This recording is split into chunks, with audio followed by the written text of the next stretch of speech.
On a flat white morning in March of 1986 in Millard County, Utah, a state extension agronomist named Dale Hatch stood at the edge of a 40-acre field that looked like the surface of a frozen lake and told the man beside him.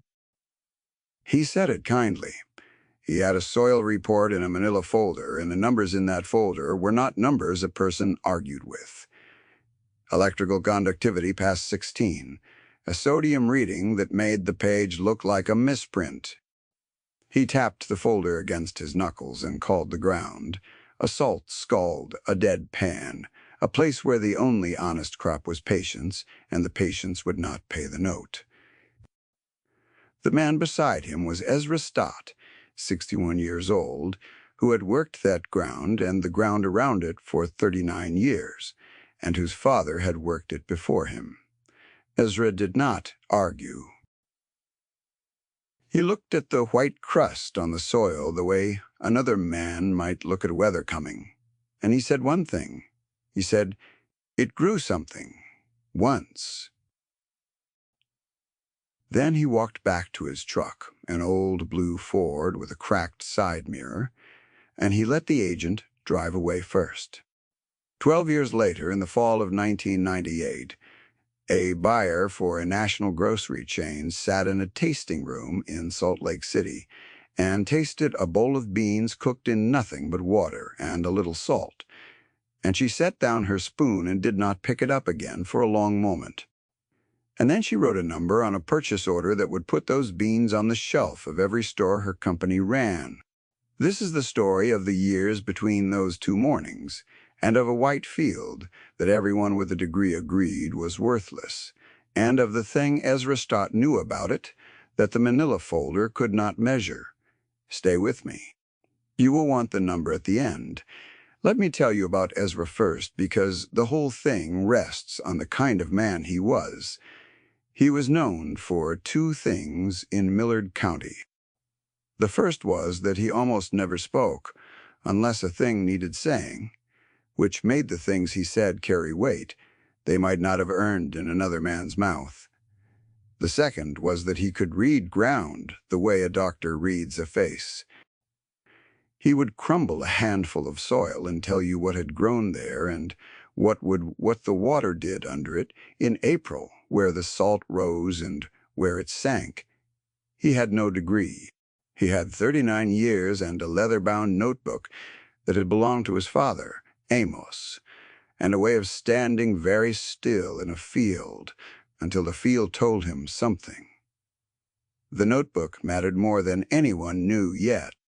Amos Stott had come to that valley in 1911 with a wagon, a wife, and a cloth sack of beans his own father had carried from a dry valley in northern Mexico, beans that had been grown by the same family for longer than anyone could count.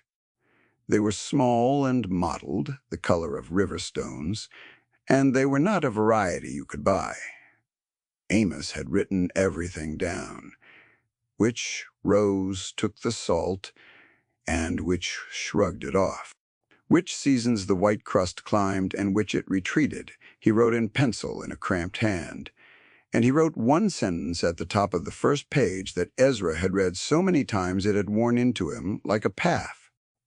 "The land keeps its own books. We only copy them down."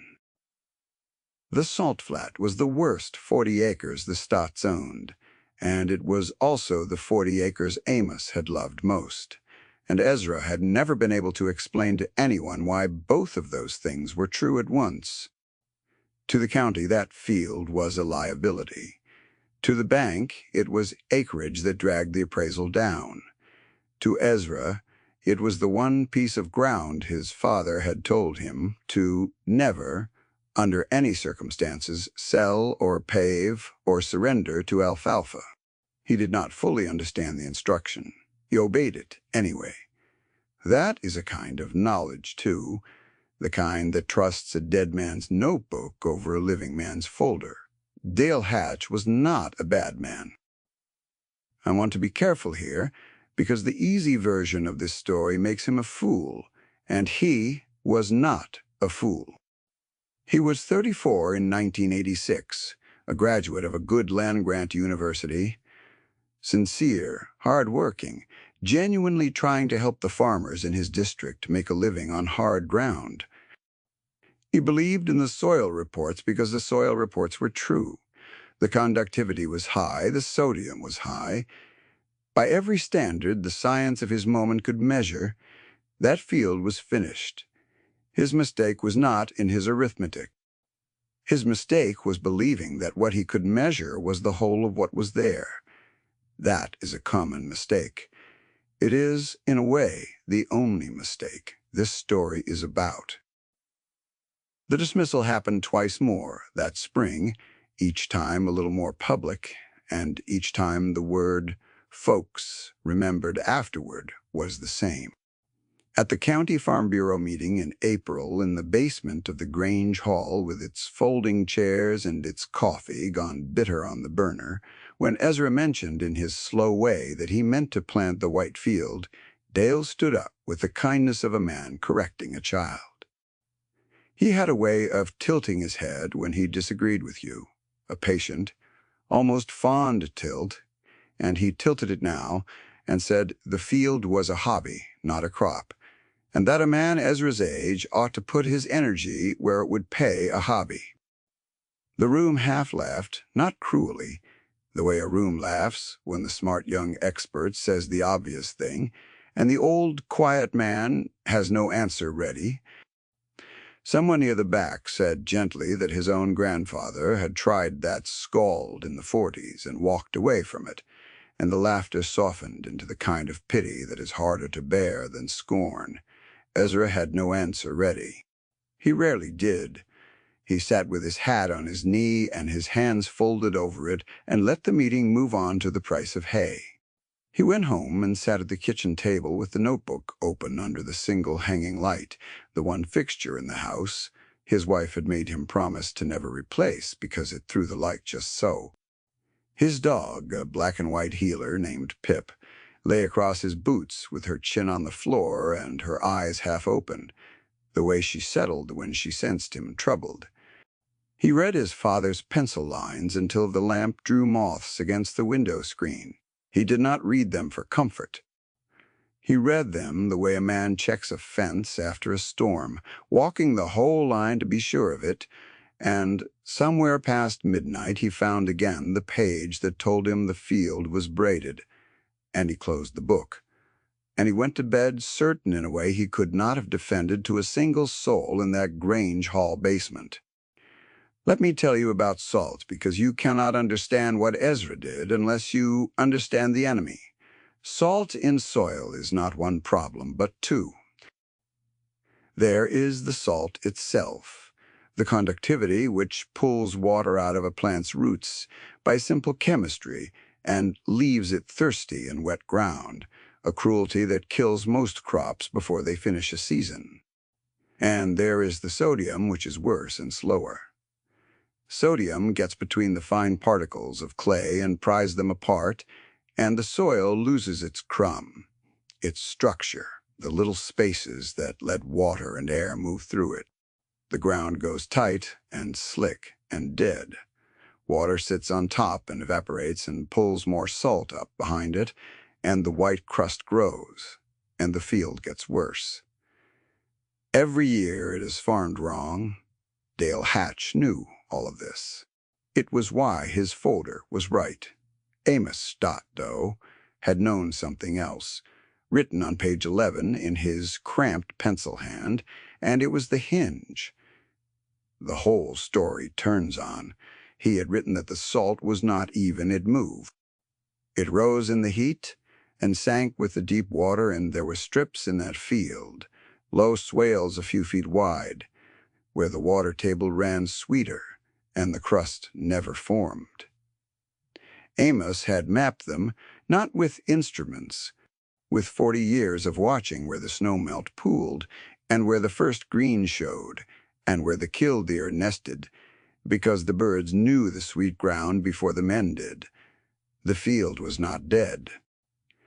It was a mosaic in the dead parts, and the living parts were braided together so finely that a soil probe taken at random would call the whole thing a scald. The folder was not wrong about the samples, it was wrong about the field. There is a difference, and the difference was 12 years and a number on a purchase order. The beans were the other half. Those mottled Riverstone beans his great-grandfather had carried north had not been bred in a lab to yield in good ground.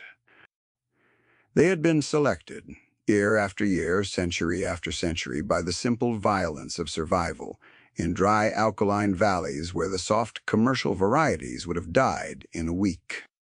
The plants that lived were the plants that could pull water against the salt, that could find the sweet strips with their roots and ignore the rest. Nobody had engineered that. The land had engineered it, and the family had only copied it down. To a seed company, those beans were worthless, low, yielding, slow, a museum piece. To Ezra, they were the only seed on earth that matched the only field he was forbidden to sell. He had been saving them in cloth bags in the cellar his whole life, without quite knowing he was holding a key. In the fall of 1986, against the folder and the laughter, Ezra planted 4 of the 40 acres. He did not plant them the way a man plants a field. He planted them the way a man threads a needle, working only the strips his father had mapped, walking the snow-melt lines from memory, and from the pencil pages folded in his coat, dropping the Riverstone seed into the sweet ground a hand's width at a time and leaving the deadpan bare and white between the green rows like the gaps in an old man's smile. It took him 3 times as long as a sane man would have spent, and he flagged the strips with stakes and lengths of baling twine, and from the county road his field looked less like agriculture than like the work of a man laying out something he could not explain. The neighbors who drove past saw a man planting a field in pieces and shook their heads. His own son, who farmed good ground 2 valleys over and called on Sundays, thought his father had finally lost the thread and said so kindly, and was not answered. But the first year the beans came up thin, because 4 generations of survival had taught them to spend the first dry season making roots and not making show. And the yield was poor, and Dale Hatch, who was decent enough to come look, walked the rows with a probe and a tablet, and read the low numbers off the screen. He said, not unkindly, that he admired the effort, but the numbers were the numbers. He said the word again that day, standing where the green met the white, with the wind moving the baling twine on its stakes. A hobby, Ezra. A beautiful, expensive hobby. Ezra crumbled a handful of the strip soil between his fingers, and felt it hold together a little better than it had the spring before. And he said nothing, because the thing he had felt was not a thing the tablet had a column for. Here I should tell you about the foil, because no story like this turns on one man alone. Ezra's nearest neighbor was a younger man named Cal Brenner, 41, ambitious, well-liked, and exactly the kind of farmer the agronomists held up as the future. Cal had gone to every workshop. He had laser-leveled his fields, installed a center pivot that cost more than Ezra's whole operation, and borrowed against all of it to plant alfalfa for the dairy market, which was the high-margin play that year and the year after. Al was not a villain. He was a good neighbor who lent Ezra a baler twice and never asked for gas money. He had simply done everything right by the book that everyone agreed was the right book. To the bank, Cal was a model client. To Dale Hatch, Cal was the proof that the science worked. To Ezra, Cal was a man building a beautiful house on a foundation no one had checked. The years passed slow, the way real years do. Ezra planted his strips and saved his best seed and added a line or 2 to the notebook each fall, and the white field got no worse. and a thing began to happen in it that no instrument in the county was looking for. The bean plants, growing only where the water ran sweet, dropped their leaves and their roots into the ground each year, and the roots opened the tight soil, and the leaves fed the small living things in it. And slowly, acre by acre, the dead pan between the strips began to soften at its edges. The sweet strips widened a foot a year, maybe less. Nobody measured it because nobody believed there was anything to measure. Ezra measured it. He kept the figures in pencil, in his father's book, in his father's units, and he did not tell a soul. In the summer of 1991, Ezra's granddaughter came home.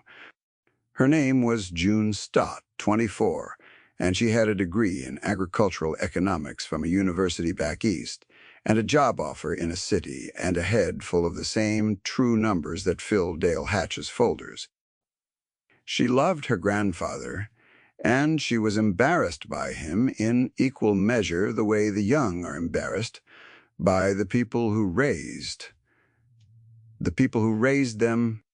She walked the white field with him on her second day home, and she did the arithmetic out loud, gently, the way you correct someone you love, the input costs against the yield, the opportunity cost of the land.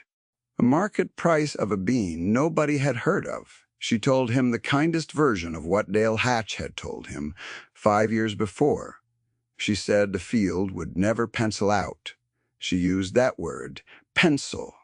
Ezra listened to all of it. Then he handed her the notebook. He did not explain it. He just put it in her hands and said his father's sentence, the one from the top of the first page, "The land keeps its own books," and went to feed the dog. June sat on the tailgate of the blue Ford that evening with the notebook and a flashlight, and read a dead man's handwriting until the cold drove her inside. And somewhere in those pages, between the maps of the sweet strips and the rainfall counts, and the careful record of which beans lived, a small doubt of her own. Certainty. She did not become a believer that night. She became instead a person with a question, which is the more dangerous thing. Let me tell you what June found when she started to measure, because this is where the patient knowledge and the credentialed knowledge began to change places. She had the training. She knew how to lay out a proper sampling grid, how to test for the things her grandfather read by eye, and one cool morning, that first autumn home, she walked the 4 oldest acres with a soil probe and a notebook of her own, the kind with a wire spine and a university crest on the cover. And she did it, half to prove the field hopeless and lay the question to rest. She pulled cores on a measured grid, the way she had been taught, bagged and labeled them, and drove them herself to the lab in Provo. The results came back 3 weeks later, in an envelope she opened, standing at the mailbox. The conductivity in the root zone of the oldest bean strips had dropped by nearly half from the figures in Dale Hatch's 1986 folder, which she had found in the county files and read twice to be sure she had them right. The structure had come back. There were earthworms in ground that a soil report had called dead 5 years before, and she had seen them herself, turned up pink and startled on her trowel, in a field that was supposed to be a sterile pan. Her grandfather had not reclaimed that field with gypsum and tile drains and $250,000 of engineering, the way the textbooks she had paid for prescribed. He had reclaimed it with a bean that knew where to put its roots, and a man who knew where to put the bean. June checked her numbers 3 times. She ran the arithmetic. She trusted against the arithmetic. She could not explain, and the two would not reconcile, and the unreconciled gap between them was the exact size of everything her education had left out. The numbers were the numbers. They simply were not the numbers anyone had expected. While June measured the Whitefield's quiet recovery, Cal Brenner's bright path was beginning, very slightly, to bend. The alfalfa was thirsty, and the water in that valley was not free, and was not getting cheaper, and the pivot that watered it ran on a margin that depended on the dairy price staying where it was. Cal had no slack. He had built for the good years, and the good years had built him a payment that the merely average years could not quite carry. He was not in trouble yet. He was the way a man is the summer before he is in trouble, working harder, smiling the same, telling Ezra over the fence that he ought to laser level that white scald and put in a pivot and join the present century. He said it as a friend. Ezra said the strips suited him. Cal laughed and called the beans a boutique liability and went back to his alfalfa. And that was the second time the field was named by a friend over a fence in the last good summer. The structural shock came in 1996, and it came as drought. Not an ordinary dry year, the kind that gets a name in a federal declaration and a line in the histories.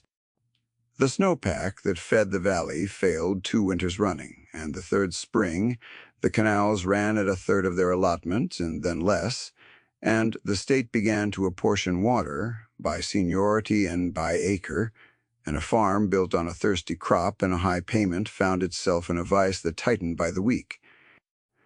Let me tell you what that did to the two kinds of farming side by side, because the drought is the part of this story that did the arguing, and it argued with arithmetic no folder could soften. Cal Brenner's alfalfa needed water it could no longer get. Without full irrigation, the stand thinned and the cuttings shrank, and the dairy contract did not care about the reason. He pumped groundwater until the power bill alone was eating the crop, and then he stopped pumping because he had to. And the green field he had laser-leveled and financed and believed in went gray, and then went to weeds. By the second summer of the drought, he was selling equipment to make the pivot payment, which is the saddest arithmetic in farming, selling the tools that make the money to pay for the thing that was supposed to make the money. He sold the second tractor in July and the grain truck in August, and June saw the auction flyers stapled to the board outside the feed store and could not make herself read the whole list. He did everything a good operator does. He cut costs, he refinanced, he worked himself thin, and the skin went tight across his face, the way it does on a man doing the math at 3 in the morning. The book he had farmed by had no chapter for a valley with no water, because the book assumed the water, the way Dale Hatch's folder had assumed that what it sampled was what was there. Cal lost 320 acres of alfalfa to the drought across those 2 years. 320 acres of the best engineered ground in the valley, and harvested next to nothing off any of it. And the white field, the worthless scald, the hobby, the boutique liability did a thing that made June Stott stand at its edge one August morning and feel the ground shift under her certainty. Pip was beside her, old now and slow, sitting in the strip shade with her gray muzzle lifted to the smell of green where there should have been only white. The beans did not fail. They were the descendants of plants that had survived 1,000 dry years in valleys harder than this one, and a drought that broke the alfalfa was to them only a hard season among hard seasons. They put their roots down to the sweet water Amos had mapped, water that ran low and slow and deep where the salt could not climb, and they made their crop, smaller than a wet year. A crop all the same. June walked it and counted and figured.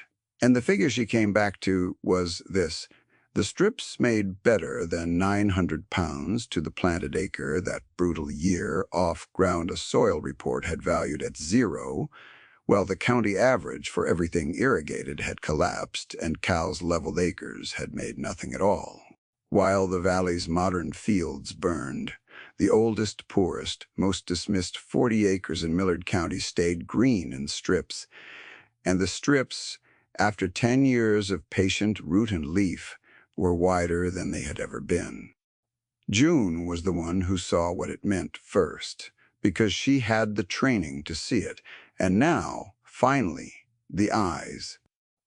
She had spent 5 years measuring her grandfather's field, and she understood that what looked like luck was the opposite of luck. It was the longest, slowest, most deliberate bet a man could make. A bet placed by his great-grandfather and paid out 4 generations later, in the one currency the drought respected, which was survival. She started keeping the notebook, now in her own hand, beneath her grandfather's, and the first thing she wrote was not a number. It was a question she could not stop asking: what else have we measured wrong? The drought broke conventional farms across 3 counties, and in its wake came the people who study such things, and one of them found Ezra Stott. Her name was Marion Vance, a senior buyer for a national natural foods grocery chain that had built its reputation on the kind of food that could not be made at scale. Food with a story and a place and a flavor.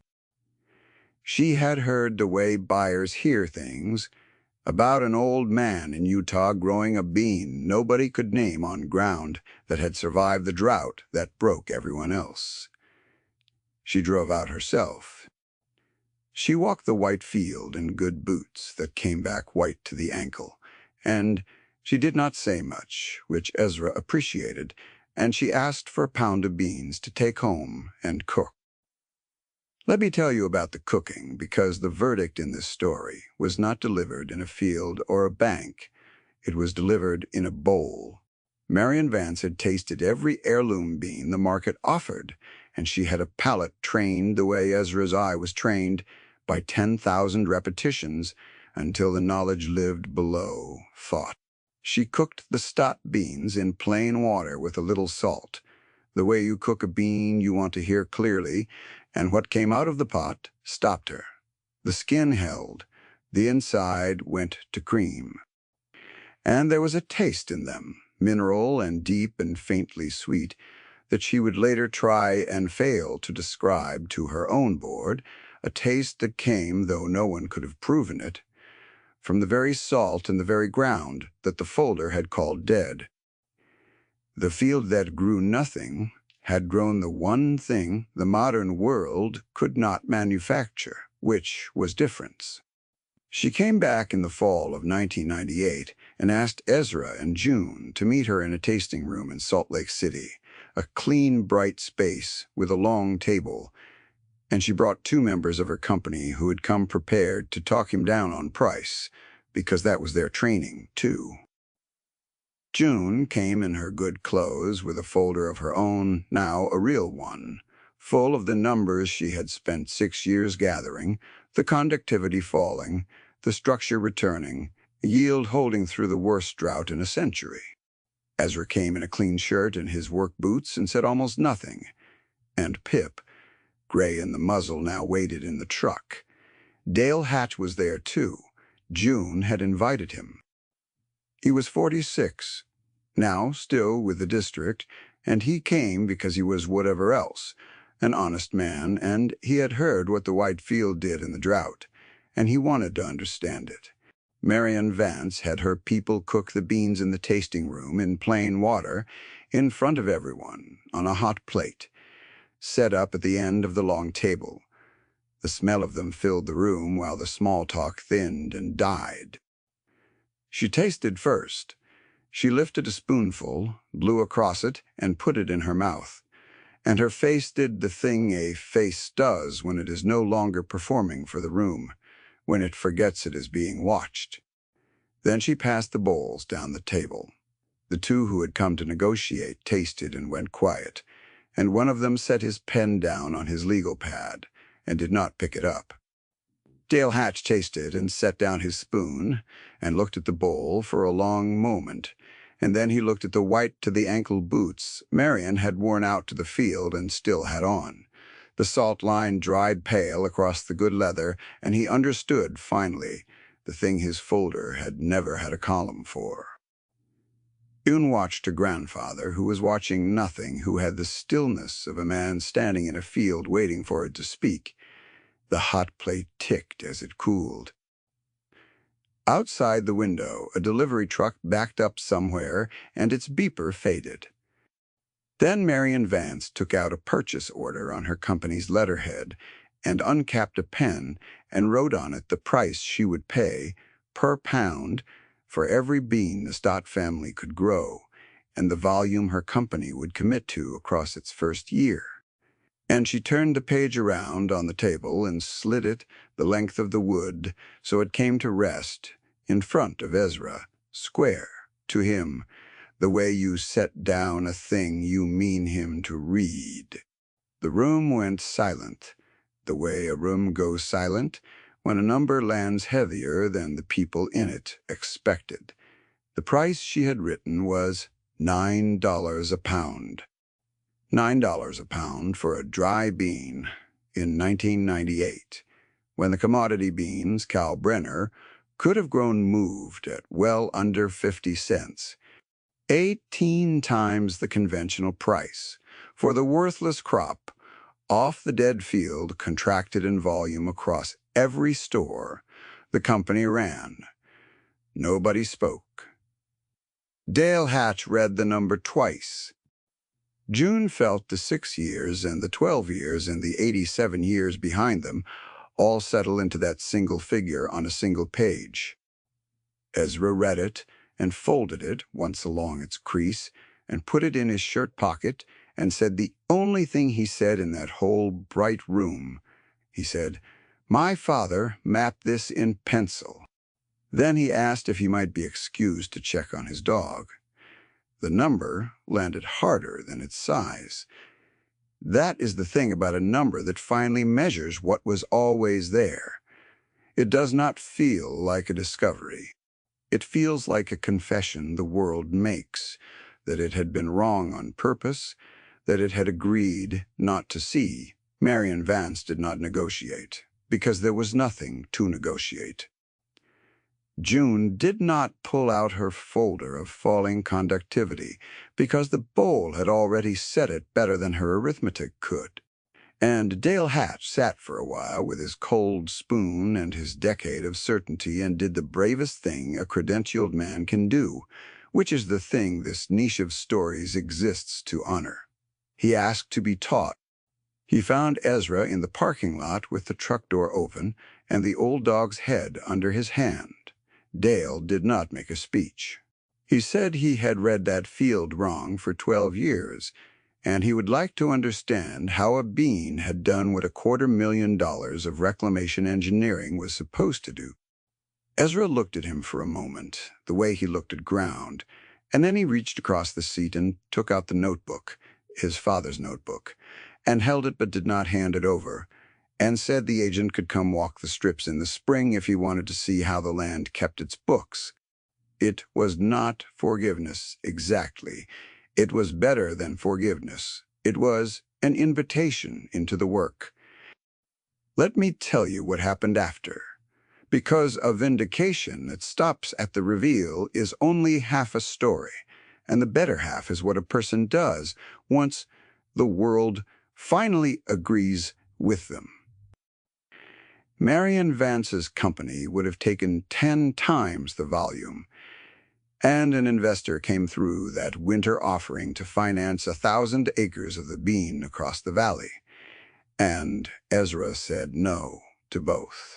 He understood, in the way his father had understood, that the bean and the field were one thing and not two, that the magic was not in the seed alone, but in the seed wedded to that exact braided ground, and that 1,000 acres of it grown fast and wide on borrowed money would be a different and lesser thing.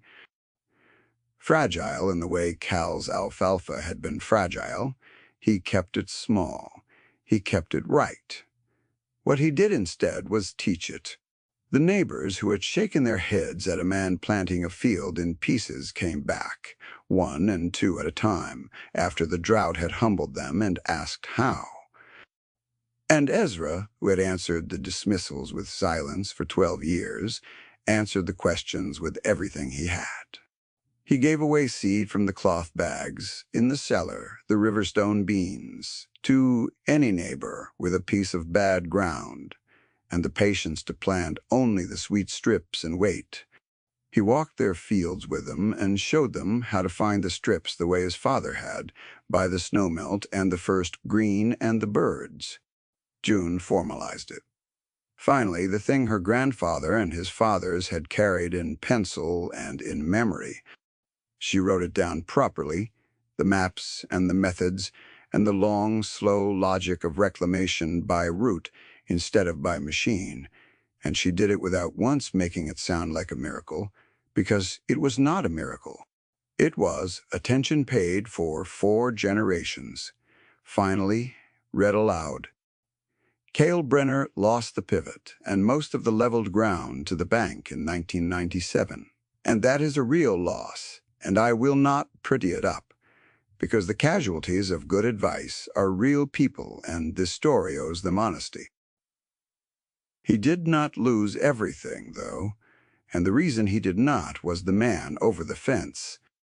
Ezra gave Cal seed and gave Cal the worst 40 acres of his own remaining bad ground to work on shares. And Cal, who had laser-leveled and financed and believed, learned to plant a field in pieces and wait, did not make him whole. It made him a farmer again on ground he could afford, growing a thing that could survive the next dry year. And there are worse second acts than that. He and Ezra never spoke much about it. They did not need to. The fence between them had become a different kind of line. Dale Hatch came in the spring as invited and walked the strips, and what he learned there changed how he advised farmers for the rest of his career. He did not throw out his soil reports. He was too good a scientist for that. He learned instead the harder lesson, which was the limit of his reports, the questions they could not ask, the difference between a field and its samples. He started recommending that farmers on bad ground talk to the oldest operator in the district before they talked to him.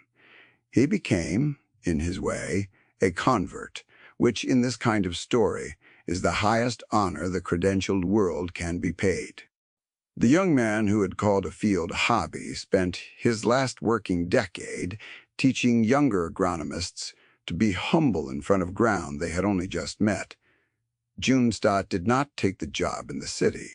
She stayed, and she ran the bean operations small and right the way her grandfather had taught her. And when Ezra died some years later in his own bed in the unchanged farmhouse, she was holding the notebook, and the next morning she added the only line a person could add. She wrote the date. She wrote, "The land kept its books, and so did he." Then she put the notebook in the cellar with the cloth bags of Riverstone's seed, where the real inheritance had always been kept, worth more than the deed to all of it. Let me tell you the thing this story has been about all along, now that the field has had its say. There are 2 kinds of knowing in the world, and our age has fallen in love with only one of them. There is the wide kind, the kind that can measure 1,000 fields in an afternoon and write a true number about each, the kind that scales and travels and fits in a folder. It is a good kind of knowing. It built much of what we have. It has a blindness at its center, though, which is that it can only see what it has learned to measure, and it mistakes the edge of its instruments for the edge of the world. And there is the other kind, the narrow kind, the kind that knows one piece of ground for 40 years, that reads the salt by the birds and the water by the green, that cannot be scaled or shipped or fully written down. That kind is slow, and it is local, and it is mortal, dying with the person who holds it, unless someone troubles to copy it down. What a system measures and what is truly valuable are two different things.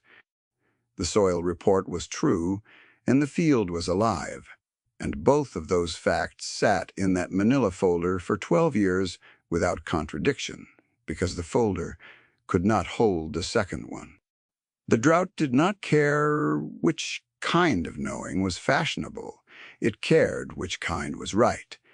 And it settled the question the way the land always settles its questions, slowly, impersonally, and without appeal. What was rigid broke. What was rooted held. What? The beans that had survived 1,000 dry years survived one more, and a number got written on a page that the world had sworn could grow nothing, and the number was $9 a pound, and the field that grew nothing now fed people in every city the company touched. Ezra Stott never called himself anything but a farmer. He never said the word he had earned. He kept a notebook and a bag of beans and a worst 40 acres he was told to never sell, and he obeyed a dead man's instruction he did not fully understand, and that obedience turned out to be the deepest kind of understanding there is. The land keeps its own books. We only copy them down. June copies them, still in her grandfather's hand and her own, and the Riverstone beans go down into the sweet strips every spring, and the killdeer nest where the water runs low and clean, and the old blue Ford with the cracked mirror still starts on the second try. And on a white morning in early spring, before anyone else is awake, a dog, who is not Pip but is Pip's grandson, trots out across the braided ground where the green meets the white, and stops at the edge of the sweet strip his great-grandfather's master, mapped in pencil, and waits there for the woman who keeps the books to come and tell the field it is time. The field that grew nothing is the richest ground the family owns. It always was. It only took the world 100 years to learn to read it.